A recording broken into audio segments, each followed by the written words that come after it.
ज्योतिष जिज्ञासु, स्वागत है, अभिनंदन है। आज इस श्रृंखला की कड़ी में हम ग्रहों की दृष्टि को जानेंगे।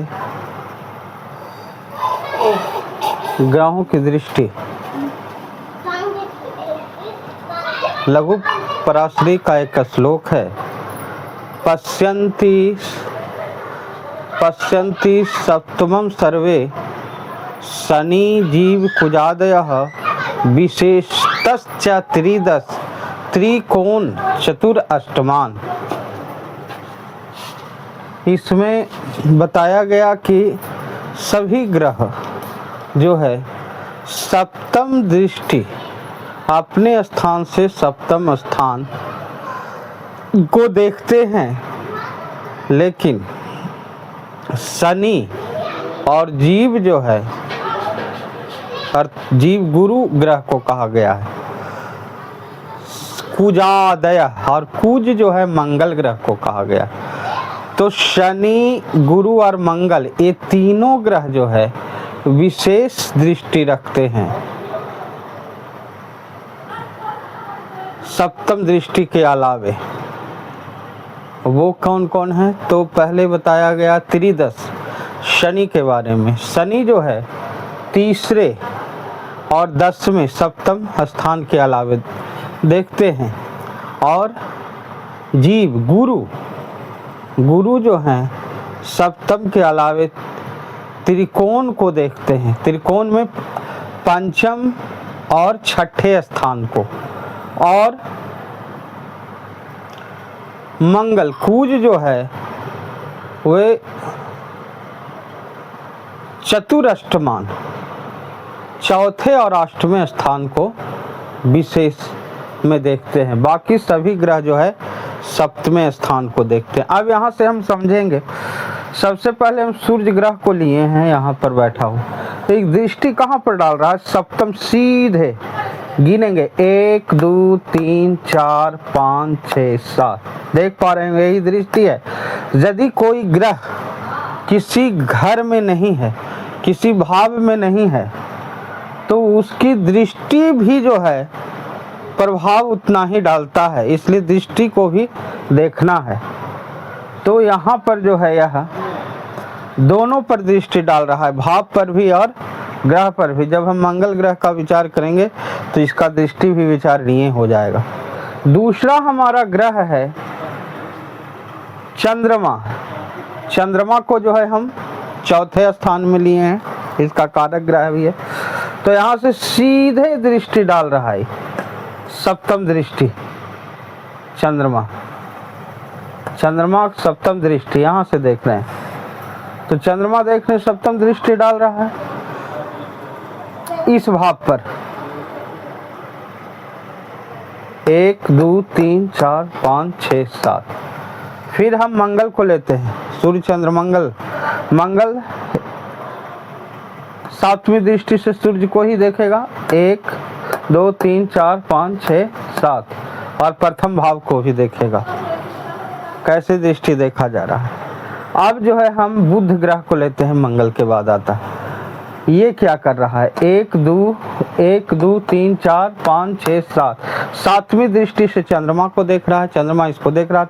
7वीं दृष्टि से चंद्रमा को देख रहा है और चतुर्थ भाव को देख रहा है प्रयोग करके।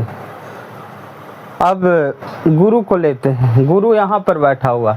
तो 7वीं दृष्टि से 1 2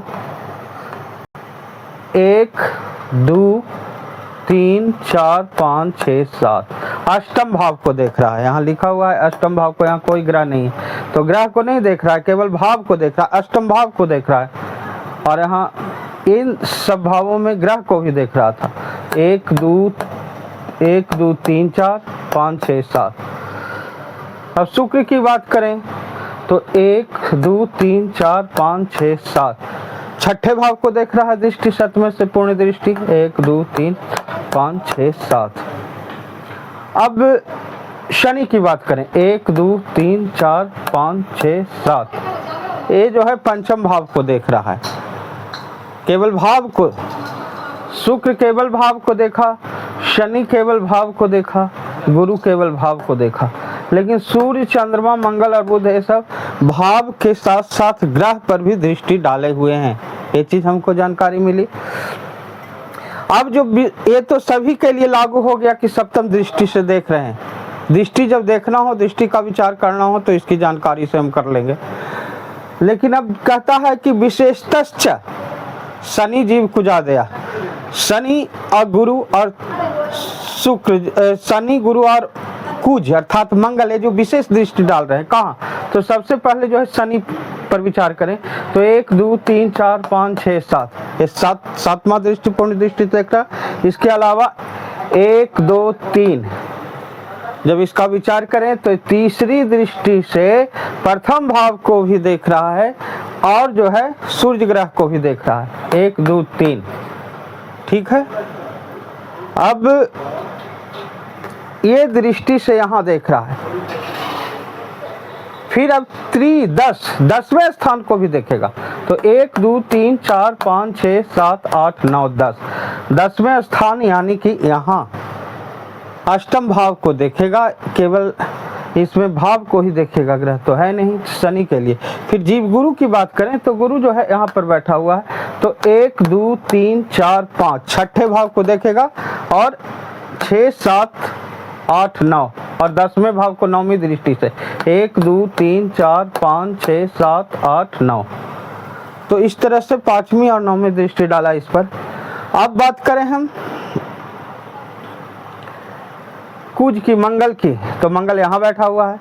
ये जो है पहले तो प्रथम भाव को देख रहा है, सूर्य ग्रह को भी देख रहा है सप्तम दृष्टि से, लेकिन अब विशेष में चतुरष्टमान चौथे भाव को देखेगा। चौथे भाव में बुध को भी देख लेगा और दशम भाव को भी देख लेगा, 1 2 3 4, और फिर अष्टम भाव, तो अष्टम भाव से धन भाव को भी देख लेगा और गुरु को भी देख लेगा।